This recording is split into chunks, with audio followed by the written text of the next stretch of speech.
First 20 minutes ఒకటి కొంచెం స్లోగా ఉంటుంది, ఎందుకంటే మనకు మూవీ కంటెంట్లోకి తీసుకెళ్ళాలి కాబట్టి. ఒక్కసారి 20 minutes దాటిందా అక్కడ నుంచి నిజంగా చాలా బాగుంటుంది. మ్యూజిక్ కూడా కూల్గా, ప్లెజెంట్గా, కామ్గా, సూతింగ్గా, క్లాసిక్గా ఇచ్చినాడు. మనకు వినేటప్పుడంతా మనకు బయటకు వచ్చిన తర్వాత కూడా మూవీ మనకు హార్ట్లో క్యారీ అవుతుంది. మంచి మూవీ బ్రో. ఓవరాల్గా చెప్తారని మనకు కమర్షియల్ ఎలిమెంట్స్ ఉండాలి, ఫైట్స్ ఉండాలి, సూపర్గా డాన్సులు ఉండాలి, హీరోయిన్ మీద ఇట్లా నెగిటివ్ కామెంట్స్ పాస్ చేయాలి, కానీ రిమైనింగ్ వాళ్ళకంతా కూడా బాగుంటుంది అనమాట. చాలా బాగుంది అన్న. ఆల్రెడీ రవితేజ అన్న సినిమాలన్నీ మనం చూసేసాము. సో ఇంకా కొత్తగా చేయాలని ఆడియన్స్ కోసం ఆయన ప్రయోగాలు చేస్తున్నారు. సక్సెస్ అవుతుంది అన్న. రవితేజ అన్న మంచి మనసుకి ఏ సినిమా తీసినా కానీ సూపర్ బంపర్ హిట్ అవుతుంది, నాకు తెలిసే విషయం. సూపర్ అన్న. రవితేజ అన్న ఫైట్స్ స్టైల్ అన్న, స్టైల్స్ అయితే మాత్రం వేరేగా ఉంది. ఆ ఫైట్స్ చేసేటప్పుడు ఆయన చూపించే స్టైల్ ఏదైతే ఉంటుందో ఆ స్టైల్ అయితే మాత్రం జనాలు ఫిదా. మాస్ ఆడియన్స్కి అయితే మాత్రం పండగ అన్న, నిజంగా పండగ. అంతే. సినిమా అయితే చాలా బాగుంది.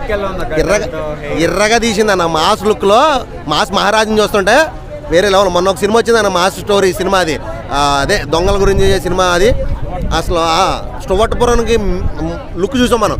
ఇందులో వేరే లుక్, అసలు మాస్ లుక్ అయితే మాత్రం మామూలు అయితే సూపర్ అంటే సూపర్ అన్న. నాకైతే సినిమా చాలా బాగా నచ్చింది అన్న.